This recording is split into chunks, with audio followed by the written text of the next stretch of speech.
harga cabai rawit di tingkat petani di Aceh Utara turun drastis dari harga Rp35.000 per kilogram menjadi Rp12.000.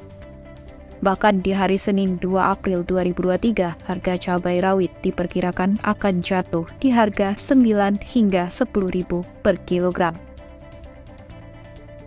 Seorang pengepul hasil tani, Amran, di Kecamatan Kuta Makmur mengatakan harga cabai turun drastis sudah sejak 3 hari lalu.